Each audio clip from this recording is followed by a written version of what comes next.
Hey there, all you beautiful Texans. Welcome back to the James Show. It's News Talk 820 WBAP, now on FM at 93.3. Happy Monday. Let's go. Well, the polls have turned around. You're not going to see this trumpeted too much because, it doesn't fit the narrative. But around here, we'll talk about it on WBAP. Nate Silver, he's one of the guys who's known for number crunching, even though he's not a household name. A lot of politicians and media types and academics and whatever put a lot of stock in this guy's predictions because he has an okay record. He got 2016 wrong, but he had Trump winning until Kamala dropped out. And then Kamala surged to a lead and has been there all the way until, last week? That's my first guess. Raven Harrison's back on the James Show.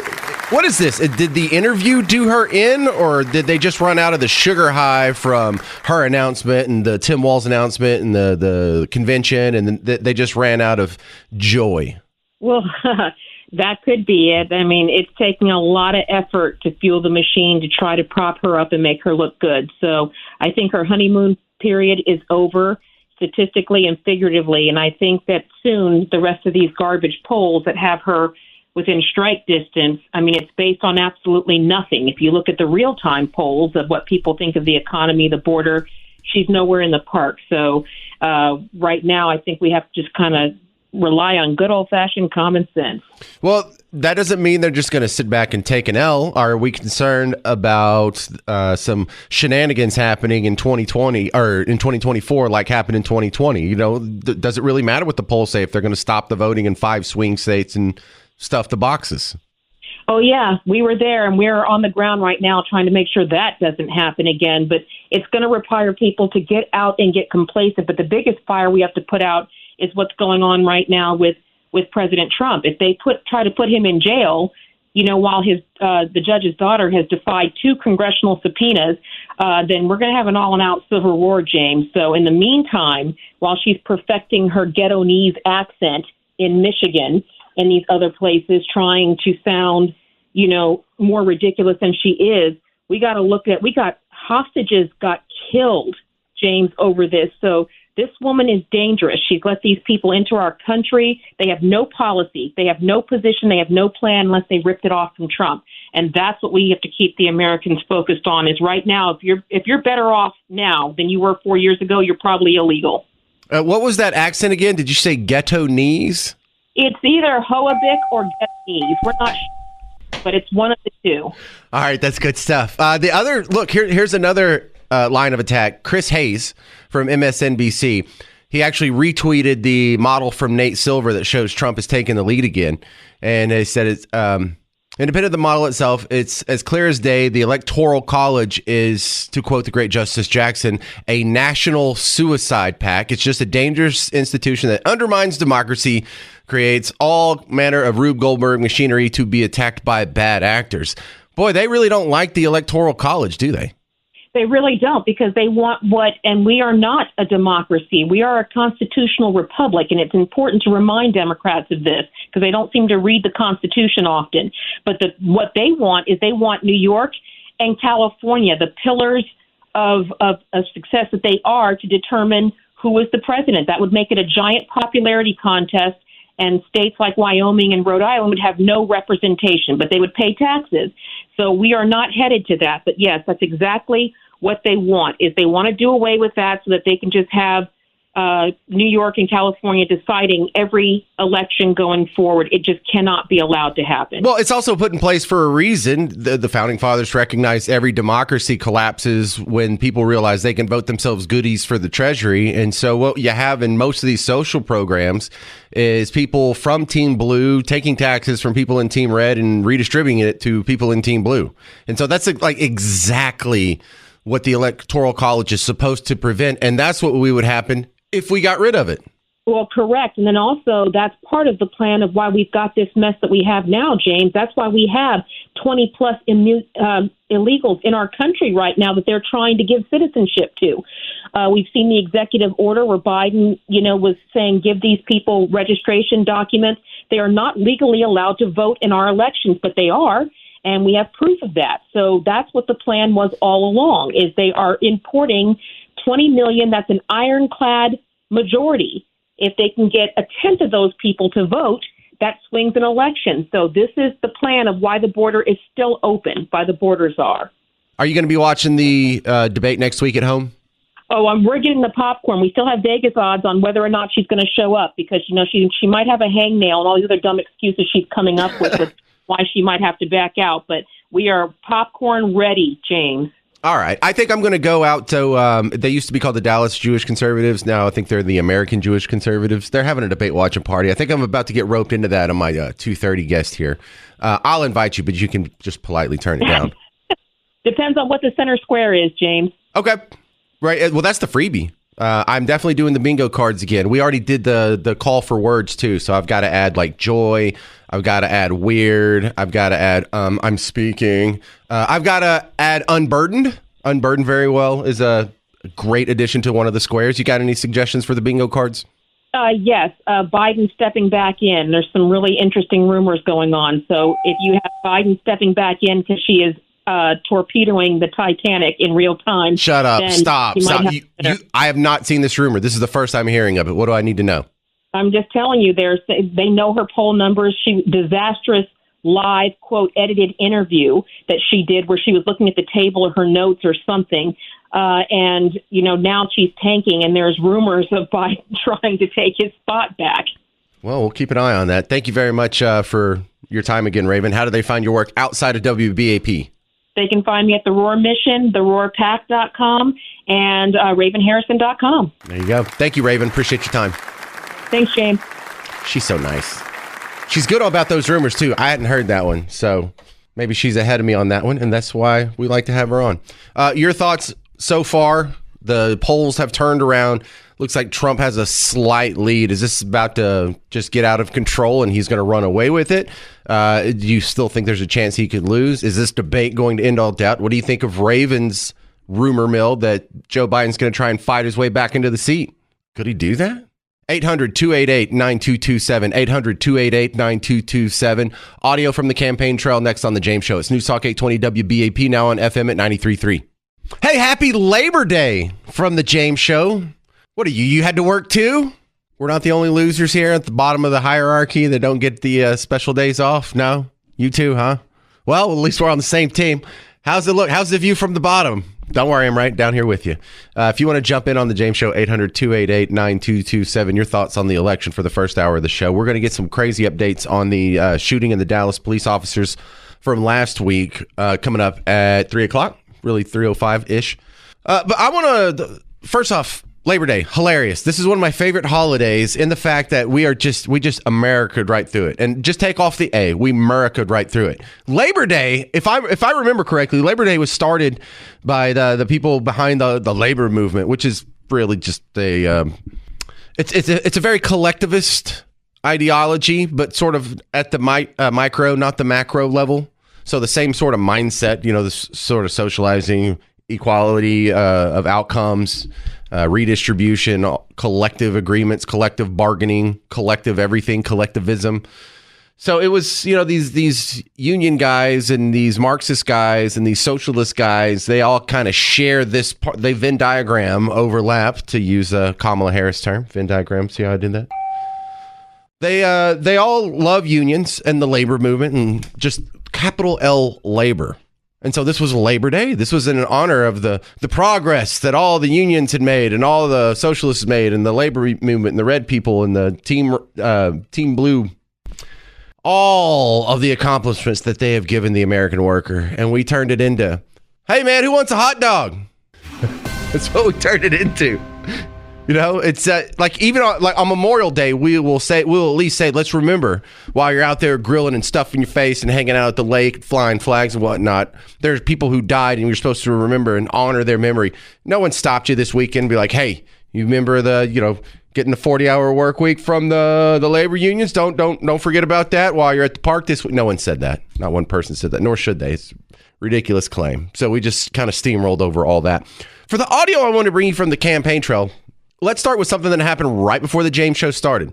That's one of the advantages I have of not being on the morning show. I hate being on the morning show because you have to talk before everything that day happens. You talk about everything that happened yesterday. Well, today some stuff already happened.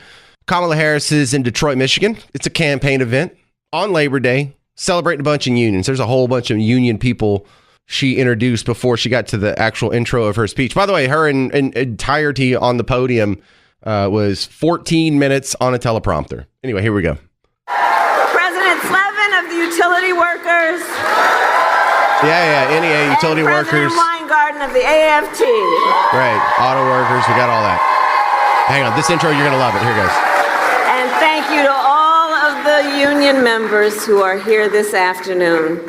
So, on Labor Day and every day, we celebrate the dignity of work. All right, stop. It's not something you can do every day. It's not a celebration. If it's the same thing you do every day, then that's your standard day. It's not a celebration. And not to just be too nitpicky here, but that's how my kids talk. That's how my kids, they're like, oh, man, I never get to go first. No, sometimes you get to go first. Or, oh, man, you never say nice things about, yeah, I do sometimes, especially when it's your birthday or it's when it's a special time.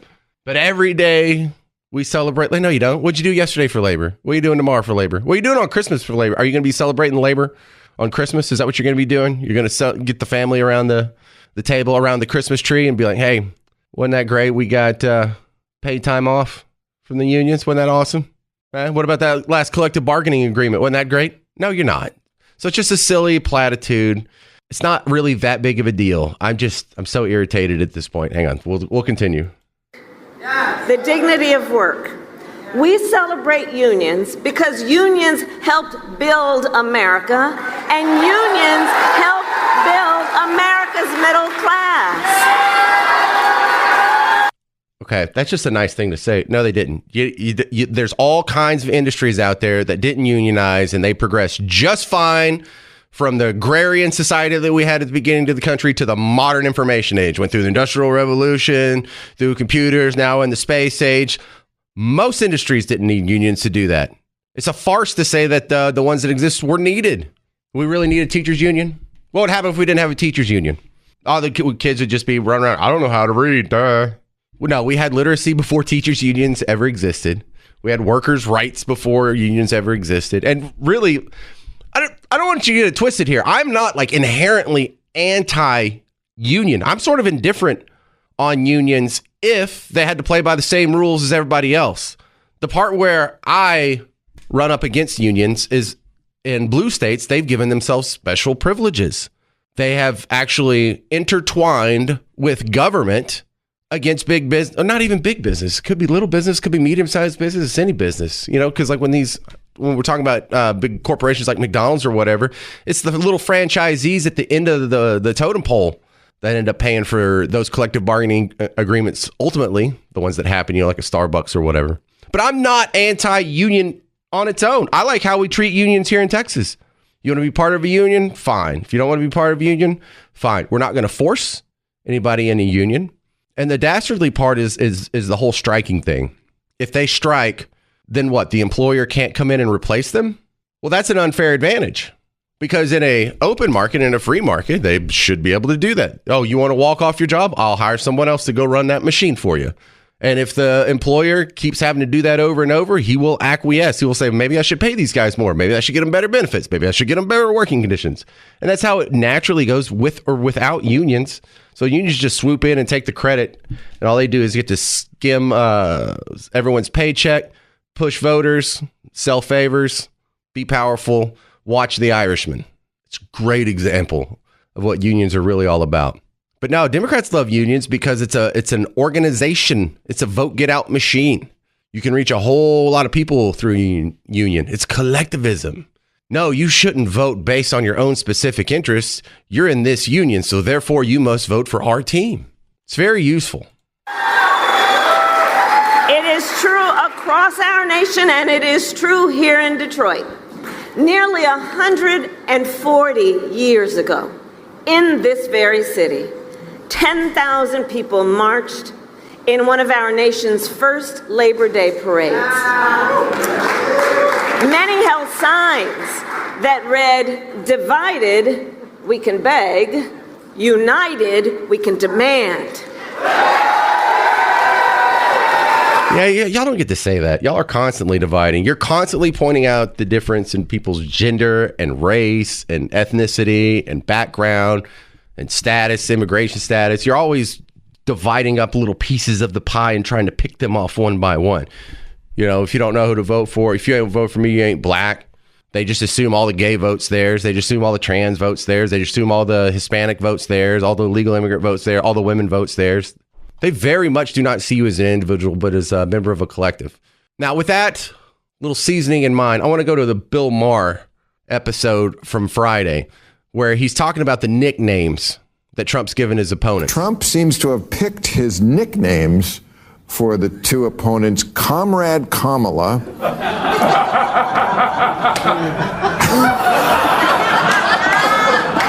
I didn't see this. I'm taking this person's word. Tampon Tim.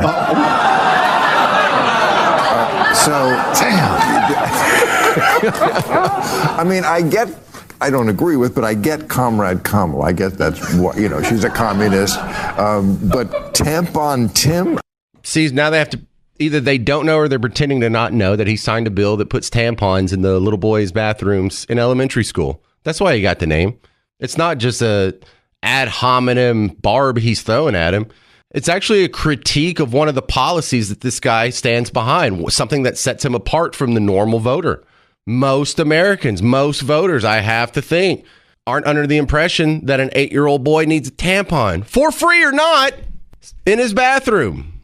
So either, look, they can't actually address the real reason he got that nickname, or all the people watching, all the people in his audience who are laughing because they don't know either. They would know, wait, that's weird. 800-288-9227, 800-288-9227. Coming up next, Benji Gershon from the American Jewish Conservatives. Ted Cruz is coming to town. He's coming to one of their events this week. We'll tell you the details next on The James Show. News Talk 820 WBAP, now on FM at 93.3. Hey there, welcome to The James Show. News Talk 820 WBAP, now on FM at 93.3. You know, I've had these guys on before, but I think it was under their previous name. Now they're all grown up, and instead of being the Dallas Jewish Conservatives, I believe your new group is American Jewish Conservatives. Benji Gershon is on from what I think. Have you officially changed your name, Benji? Benji, you with me? Yes, I'm here. All right. What's officially your name? Are you Dallas Jewish Conservatives still, or are you American Jewish Conservatives? Yeah, thank you. We're American Jewish Conservatives now, officially as of a few weeks ago. That's a heck of an upgrade. You just took on 49 states? We got a lot of work ahead of us, but we got our big launch party coming up, which we'll talk about, and it's a big undertaking, but we're ready for it. Okay, so you got Ted Cruz coming to town. When and where is this happening? Because no one cares. No one wants to come see me, but they would love to come see Ted Cruz. We have Senator Ted Cruz coming. We also have former ICE Director Tom Homan, who served under President Trump. He's coming as well, along with a lot of other congresswomen and congressmen and special guests. It's all taking place on Wednesday, starting at 6 o'clock p.m. at the Frontiers of Flight Museum. And actually, we're sold out. I have a 30-person plus wait list already. We're expecting over 500 plus people. It's a massive event, so we're really...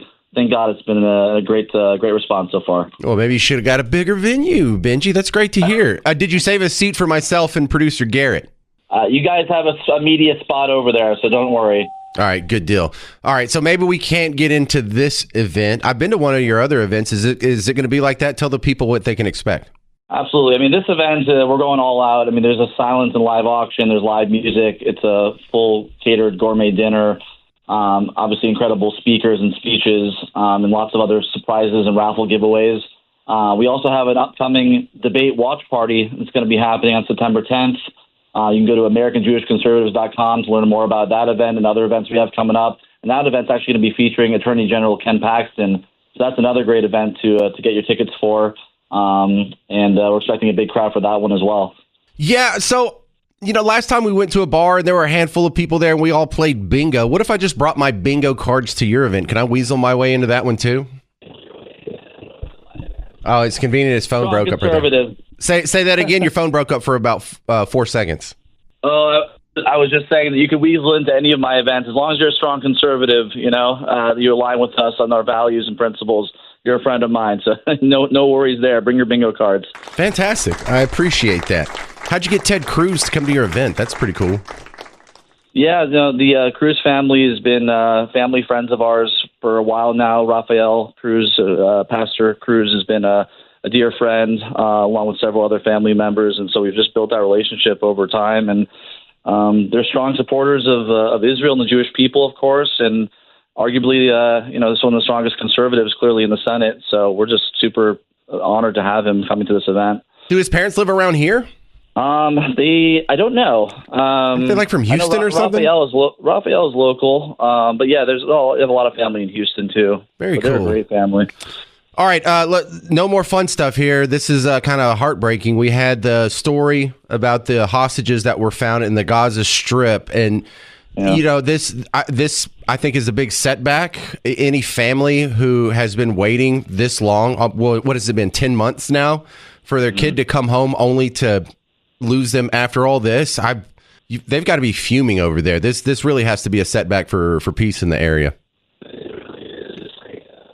What the families are going through, it's absolutely heartbreaking, and our prayers and our thoughts go out to all the families affected. But sadly, I don't think the news is going to get any better in regards to some of these hostage scenarios that we're hearing about after this many months, almost a year since October 7th. And we just got to keep them in our hearts and our prayers. But, this peace deal, that's not going to happen until we get a Trump administration in the White House. There's no chance, I don't think, at this point of a peace deal. And you see the turmoil just getting worse and worse across the region over there. So I wish I had better news, but I don't. It's kind of doom and gloom right now. But I think we just need a different person in the White House before that can have a chance of happening. Well, and it's also there was an American in these 6 people, and there's been a lot of Americans who have been rolled up in this, whether they've died, been taken hostage, injured, just scared out of their pants, traumatized. The overlap is very real between the Jewish community over there and here. It's not like a separate entity. No, it's not. And people need to understand this is not just an attack on Israel. This is an attack on American values, too. I mean, you look at what's happening with regards to anti-Semitism and the protests that we're seeing, the death chants, death to America, death to Israel, the calls that we're seeing of Intifada revolution, the Hamas flags we're seeing outside of the recent RNC convention. I mean, this is much bigger than just Israel. We have an attack on our Judeo-Christian values, and we have attack on people that are people of faith that believe in God. So I think that people need to stay vigilant and be kind of get more in tune into what's really happening across our country as well. Well, and you see it happening on the big level. There are people who are far more well known than I am, like a Michael Rappaport, or I can name about 10 other celebrities that have really woken up in the last year and saw who's really on their side and who's not. No, totally. I mean, as long as you don't only tune into CNN and MSDNC, you're better off that way. You got to look at other alternative sources of media, and I think the conservative media obviously has covered it very well. But there's so much fake news out there, and there's so much happening, for instance, on places like Twitter and TikTok, that misinformation is just rampant on there. And people need to kind of be able to parse out what's real, what's not. But you got to go directly to the sources sometimes and hear it from people that are on the ground in Israel that are experiencing these tragedies. And sadly, that's what we have to do to make sure we don't forget about them. Okay, so your event this week with Ted Cruz, already full with the waiting list, so don't get too excited about it. But you can hang out with us next week, Tuesday, September 10th, for the debate watching party. Where is Look Dine-In Cinemas? So Look Cinemas is in near Northwest Highway and Technology Boulevard. So yeah, there's VIP tickets available. There'll actually be a photo opportunity with AG Ken Paxton, as well as popcorn included with that, and better seating if you want VIP tickets, or you can get general admission. That's fine too. Either way, it's going to be a fantastic time with a lot of other fun giveaways and Trump giveaways and things like that. So right, don't miss out. Yeah, and you're not going to hurt my feelings. It happened at WeatherCon. People would come up, hey, can I take a picture? And I say sure, and then I take a picture of them with Hal J. So you're like they don't want to take a picture with me. Isn't that sad? And everybody would sit down and say, oh, no, I'm just kidding, playing. Right. Benji, the new website, AmericanJewishConservatives.com. Thank you for being on the James Show. Thank you so much, sir. Look at that. 2 big events. Ted Cruz this week, Ken Paxton next week, along with the debate. I'm going to be there with the debate bingo cards on September 10th. This isn't an official station event or anything. This is just me shoehorning my way in, pretending like I have friends. AmericanJewishConservatives.com. Your thoughts, 800-288-9227. We'll continue with election 2024 updates next on The James Show. It's News Talk 820 WBAP, now on FM at 93.3. Hey there, welcome to The James Show. It's News Talk 820 WBAP, now on FM at 93.3. We are going into the home stretch, 64 days until election 2024. And we're about to get a new president.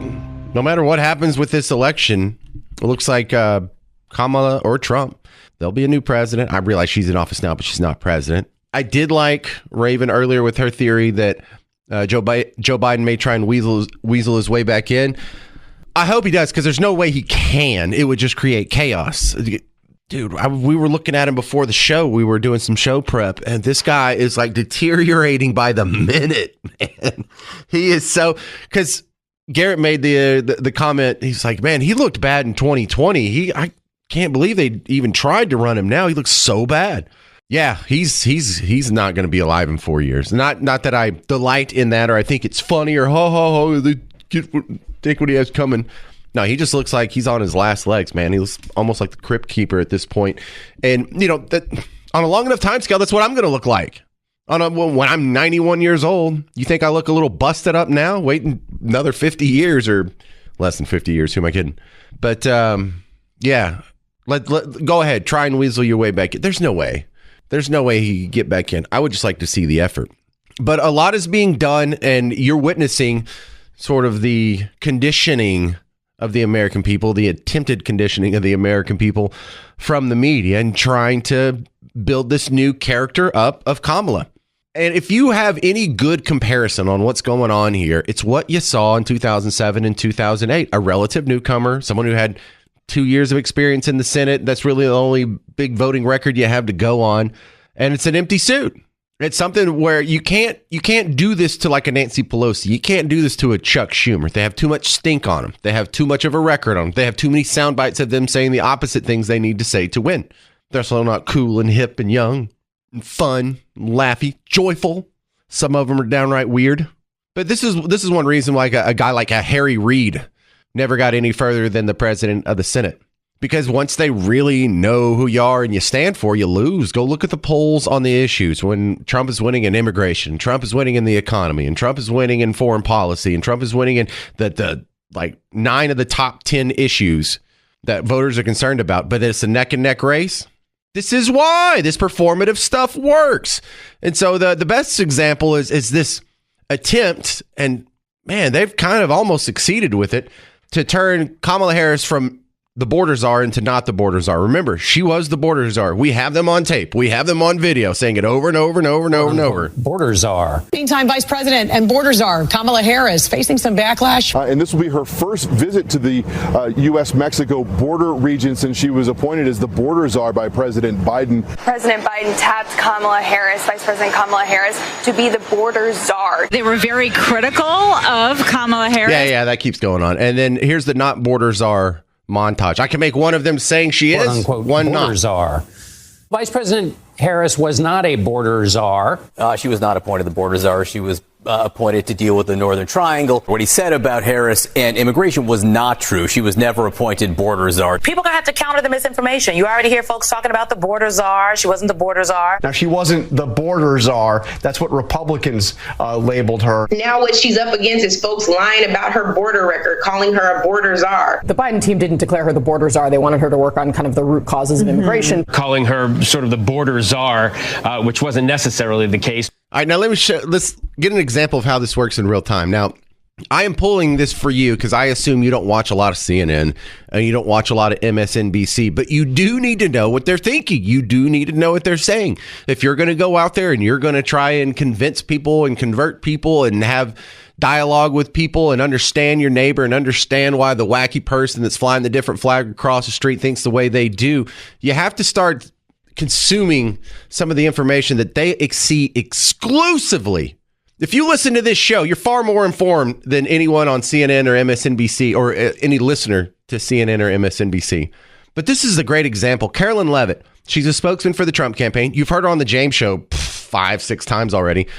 She was on with John Berman from CNN, and he stops and corrects her 3 times on this border czar thing.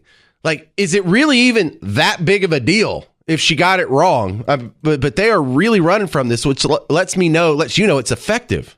How do you explain now that Vice President Harris is seen as perhaps the candidate of change? Oh my God. First off, I forgot how obviously biased his questions are. He's talking to a Trump spokesman. How do you explain how awesome your opponent is? How do you explain how the incumbent is the candidate of change?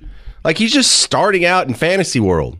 I forgot how frustrating that was. Anyway, I won't interrupt it this time. How do you explain now that Vice President Harris is seen as perhaps the candidate of change? Well, thank you so much for having me, John. And it is our goal over the next several weeks ahead of Election Day to ensure that voters understand Kamala Harris is not the candidate of change, nor is she the candidate of the future. Kamala Harris is the Vice President of the United States now, and she is wholly responsible for the failures over the past 4 years. Kamala Harris said she was proud of Bidenomics, which has ushered the worst inflation crisis in a generation. Kamala Harris was named the border czar and has allowed an open border policy of more than 11 million illegal people into our country that has caused a migrant crime epidemic across our nation as well. Kamala Harris does not deserve a promotion. She deserves a demotion. And unlike Kamala Harris, President Trump has a strong record in his first term as president where he secured the border, unleashed the might of our energy industry, ushered peace around this world. And that's our case to make to voters across the country. All right. Now, she just went through on policy platforms. She didn't attack Kamala Harris saying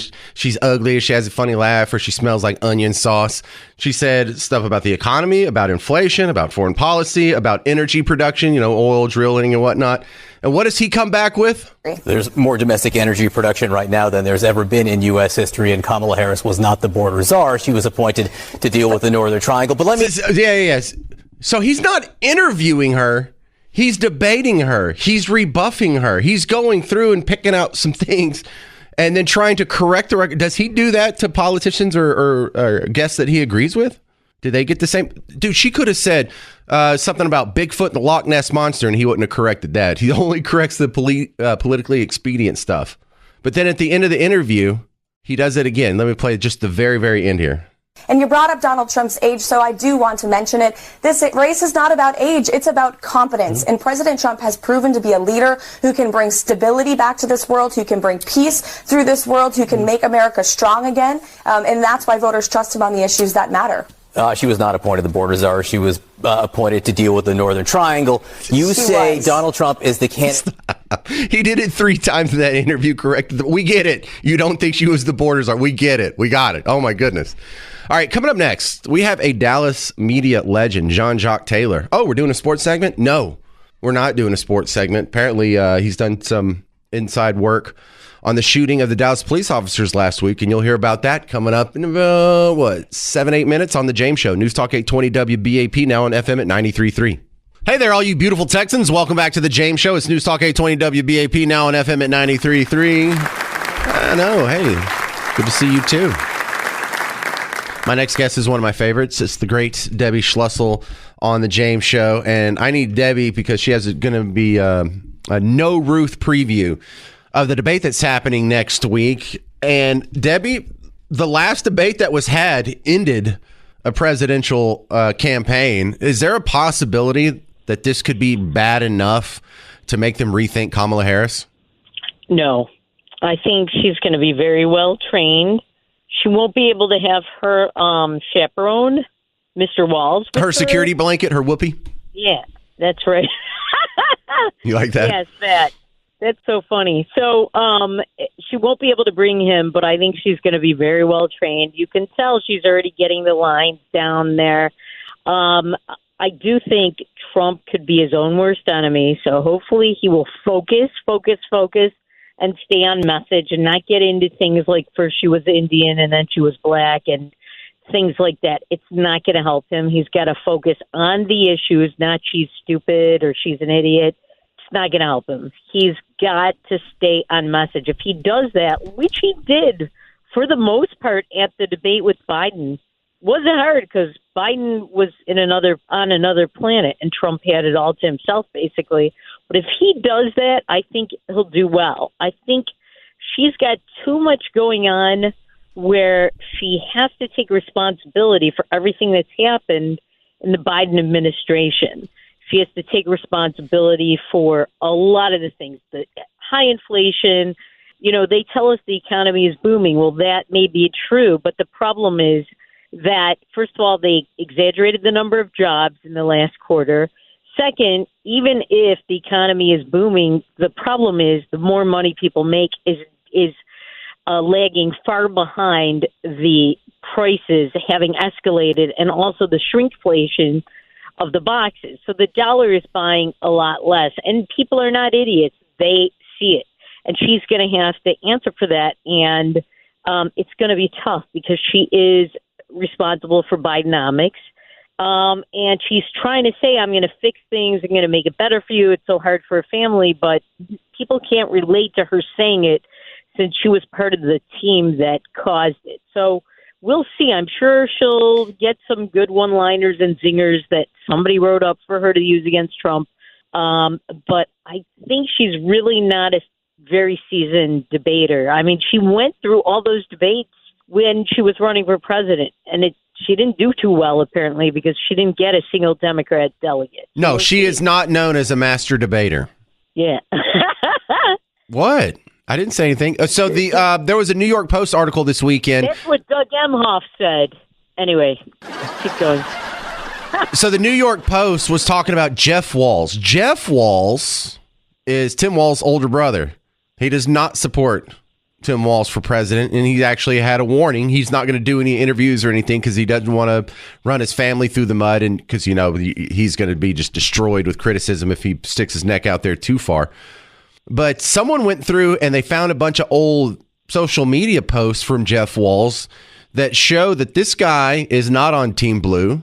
He's on Team Red, and he was asked about it, and just in text, he's not doing any interviews or anything. He says he doesn't support 100% of his brother's platform. Is that going to change anyone's mind?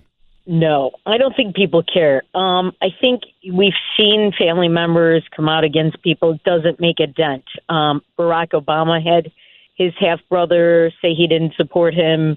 He did interviews. He was on Fox News. He was on a lot of conservative radio shows. Yeah, George. I remember that guy. He was in the Dinesh D'Souza movie, too.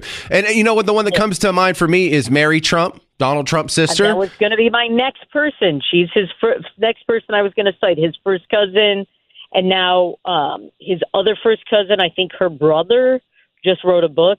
It's not really going anywhere.